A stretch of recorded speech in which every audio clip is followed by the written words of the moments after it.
Manila Hotel. And mapalad tayo na ang ating guest ngayon ay ang Secretary of the Department of Health. Wala nang mahabang introduction, kilalang kilala na natin si Secretary Ted Herbosa. Secretary, bumati ka muna. Magandang umaga sa inyong lahat at magandang umaga, Senator Joey, for the invitation. Matagal ka nang nag-iimbita dito at finally, nagkaroon tayo ng panahon. Luckily, ang Friday, work from home sa government offices so I can come here. Okay. Siguradong maraming itatanong sa atin ang ating mga kapatid sa media. Pero magbigay ka muna ng iyong preliminary statement. Well, ako nagpunta dito para ipaliwanag yung mga reforma sa kalusugan sa ating bansa.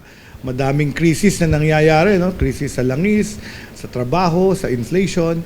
And actually, in the past 2.5 years na nandito ako as Secretary of Health, marami tayong reformang naipatupad na ngayon ay sumasalo sa ating mga kababayan. Unang-una dyan, kahapon, araw ng Kagitingan, nagpunta ako doon sa Bataan. At the same time, nag-offer kami kay President to inaugurate the first PET CT scan. Ito yung positron emission scan na tinatawag for cancer. Kakaunti lang dito, mga apat na PET scan lang ang meron sa Pilipinas. Karamihan ay nasa private sector. 200 million po yun.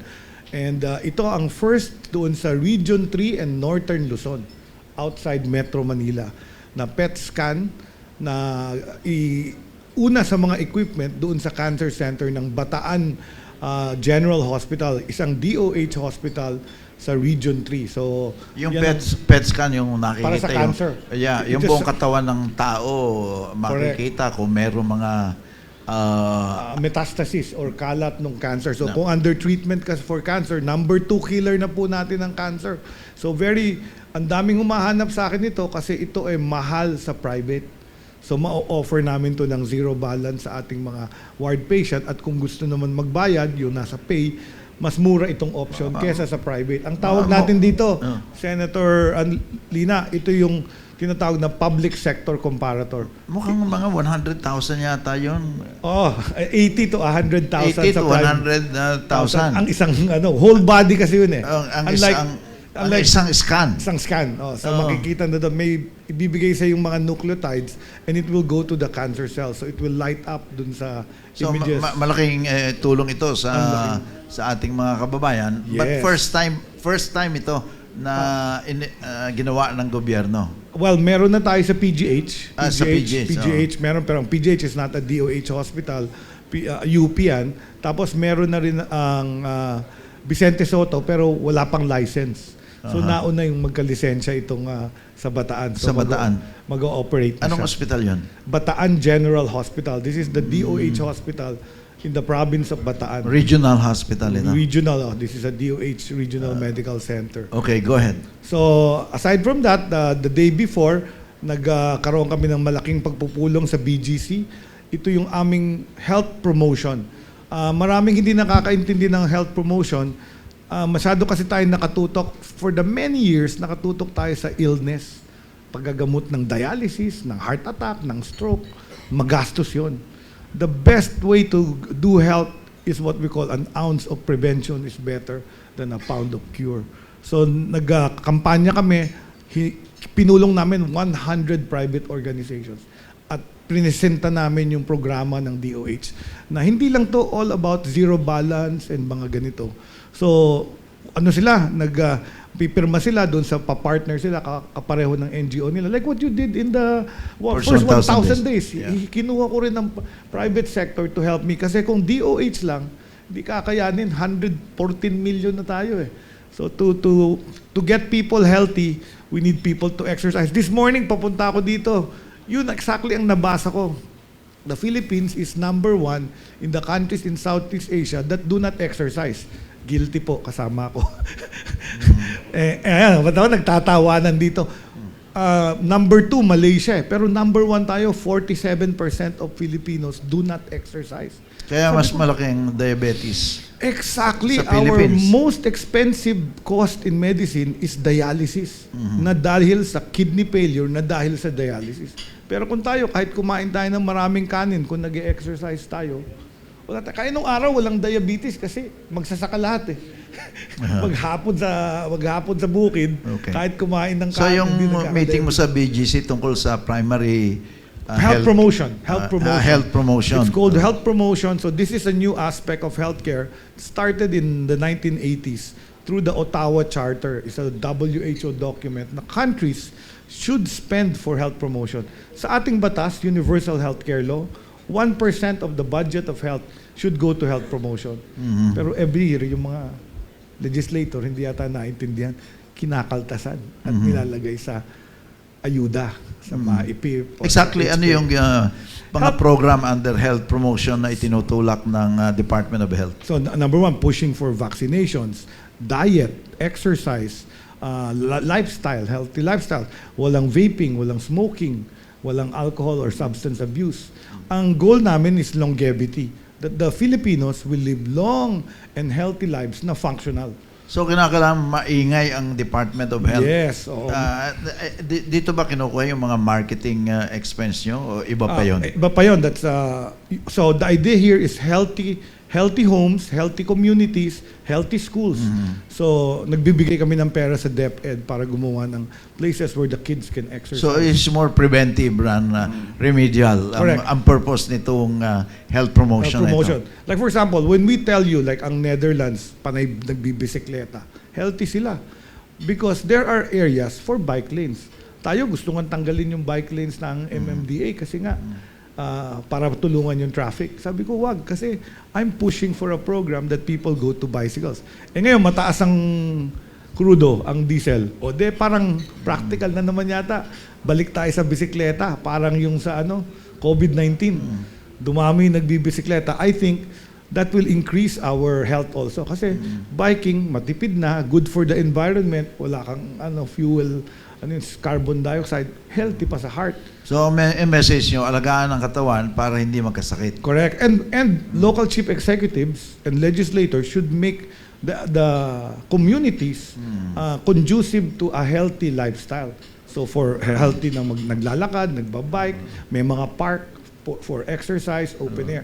So yun yung isa naming program. A couple of weeks ago, nandun ako sa Quezon, nag-launch kami ng open public spaces. Yung harapan ng Kapitolyo became a park. Pero dinesign namin para may area for mental health, may area for exercise, may area for meditation, for your so May nabalita ko na isang bansa dito sa Southeast Asia, talagang mandated every morning people are exercising.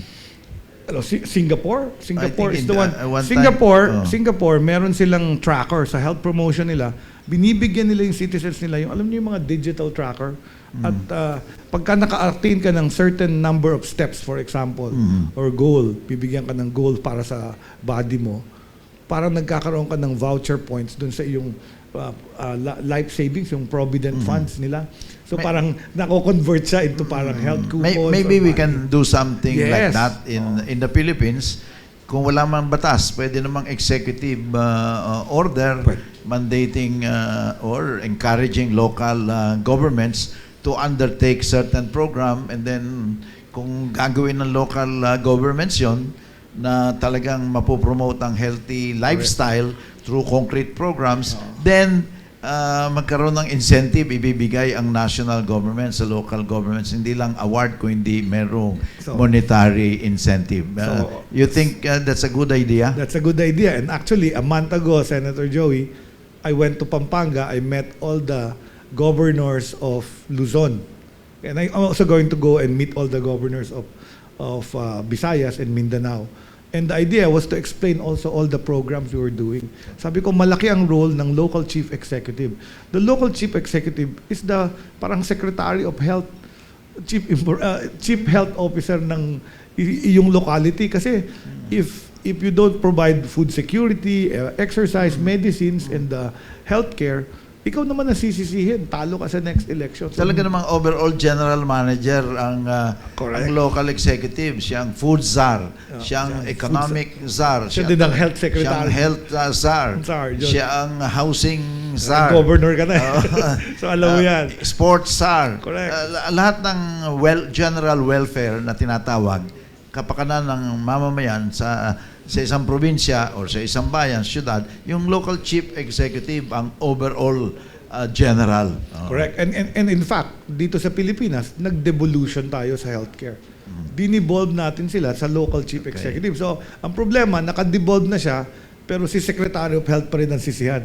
Pag walang gamot or bakuna sa health center, ako si DCC. Pag walang doktor sa ospital, pero ospital ni Governor, ako si DCC. Nung governor ako, sabi ko, irrelevant ang Department of Health. Actually, kung Because, magaling yun ang ang government. aking mantra noon. Sabi ko, hindi, sagot ko ito. Kaya doon ko kinuha yung word na sagot ko yan. Sagot ng local executive, supporting role. Ang main actor is the local government, then supporting actor lang ang national government kasi devolved na nga yung health, social welfare, agriculture, even housing, Yes. tourism, mga devolved. Devolved lahat yan. Supporting cast lang ang national government. But ano pa yung ibang programa na So yun, yung sa tinutulak? governor.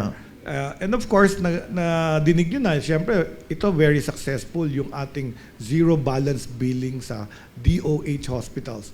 So, Uy, paliwanag mo mabuti yan. 83 hospitals in the Philippines now, pag pumasok ka, hindi ka na kailangan humanap ng ayuda. Basta ikaw ay nasa basic accommodation.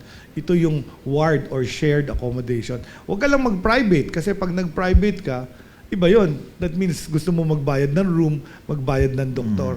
So, pag nasa basic accommodation, 90% of the beds ng Department of Health hospitals are basic accommodation.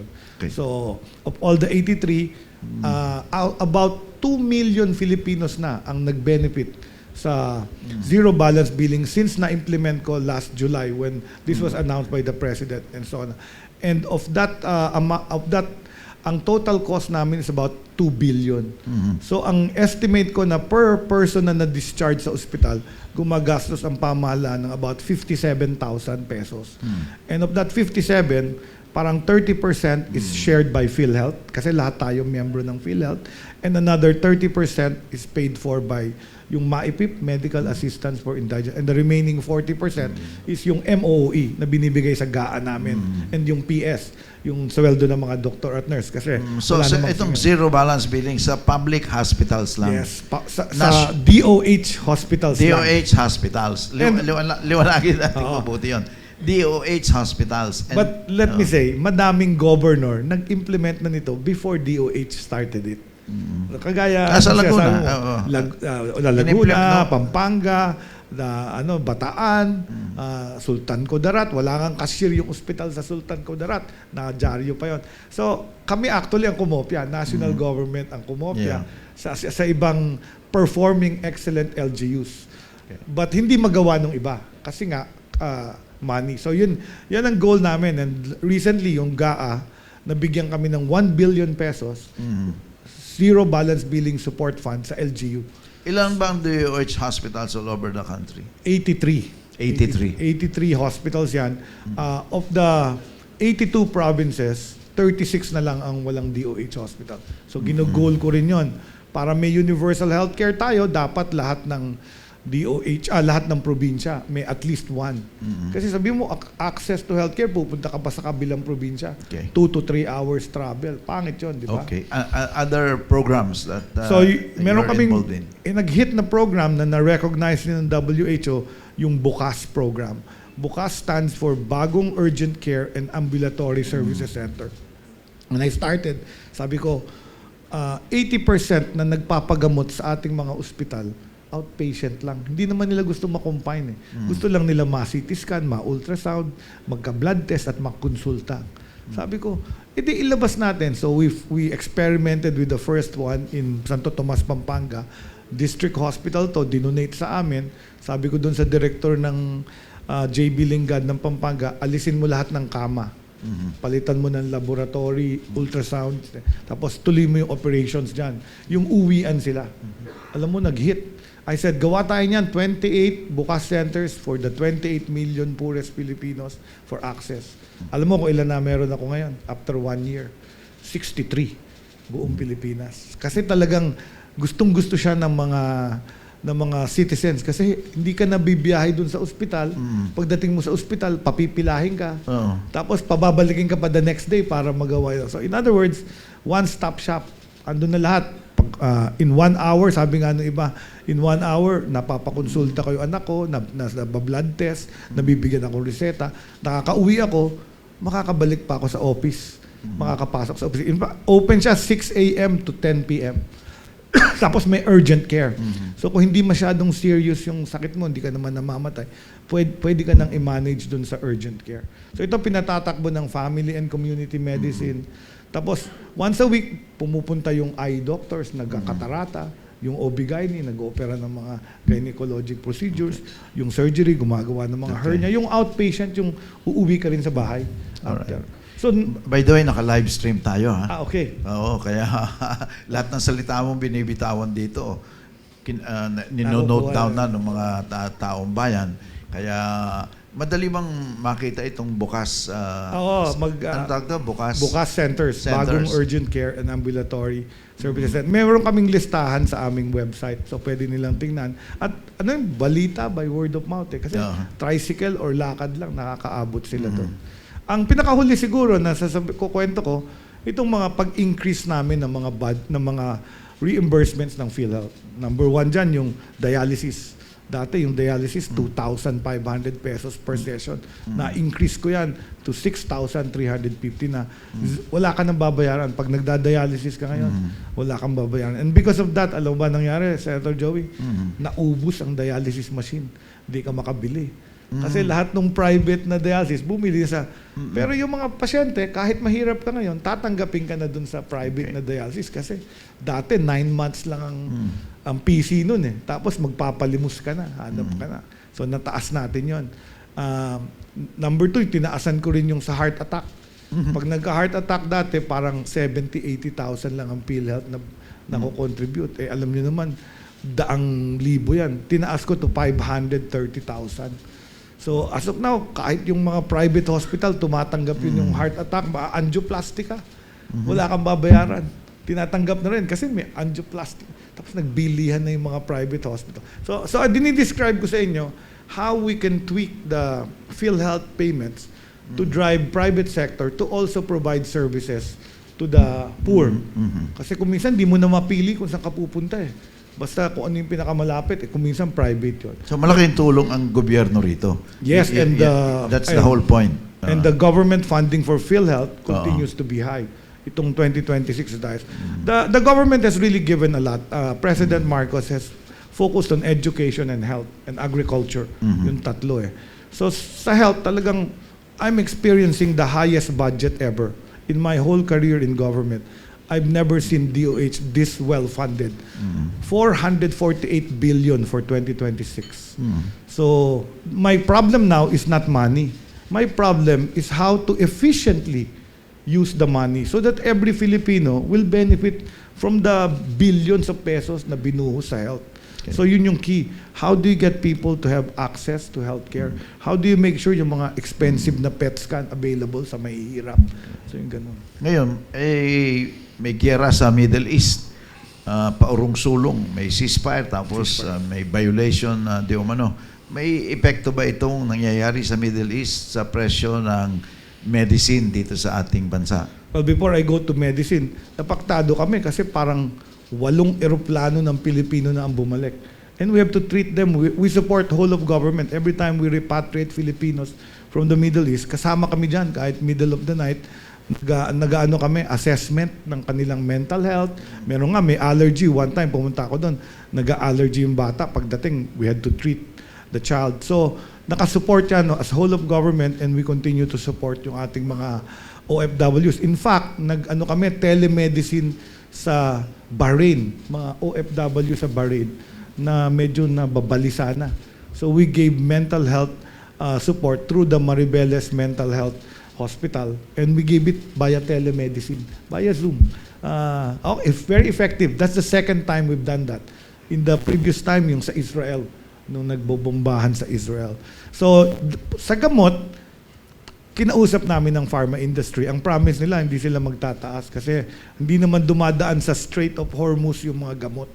So, pero sabi nila hanggang June lang yan. So, it seems the inventory of our pharma industry is like a 3-month inventory. And then when they order, sabi nila, tataasan na sila ng supplier kasi logistics yan. Ang logistics, whether aeroplano yan o barko, gagastos yan ng higher fuel cost. So yun, pwede nilang ipasa, some pwede nilang i-absorb. So yun ang babantayan ko yung second half of the year. However, itong medicines, ang present ko sa presidente in the last uplift meeting, this was an agenda. And I presented to him meron tayong Drug Price Monitoring Index. Sa inyong kaalaman, the Cheaper Medicines Act mandated the DOH and the DTI and the LGU, DILG, to actually monitor the prices of common medicines as they're sold in retail and from the wholesaler. So minomonitor namin yan, nagsasubmit yung mga supplier, yung mga butika, yung mga pasyente, kung ano yung presyo ng mga gamot at pinapublish namin yan. Makukita nyo to sa eGov. May drug price watch sa eGov, i-click nyo lang yon. Kung may gamot kayo iniinom, makikita nyo yung pinakamalapit na drugstore, yung presyo ng gamot na pinakamura. So, ang sabi ko kay President, we do this only quarterly. In fact, yung last report, January, which was last quarter, lalabas pa lang yung report ng Drug Price Watch sa end of April. So that's for the first quarter. Pero starting now, nagmo-monitor ako ng 10 gamot. I decided to monitor anti-hypertensive, anti-diabetes, anti-cholesterol, antibiotic, at saka iba pa. 10 medicines. Babantayan na namin weekly. Para makita natin walang nagsasamantala or nag-ano. Because actually, there is a power of the president to actually put a price cap. Parang sa DTI, yung sa common food, sa sugar, price. So may power din ng president on my recommendation. Ito, masyadong tinataasan naman ng supplier. But the pharma industry themselves, gusto makatulong, absorb pa nila, hindi pa sila affected. Okay. Alright, maraming salamat sa ating Secretary Ted Herbosa of Department of Health.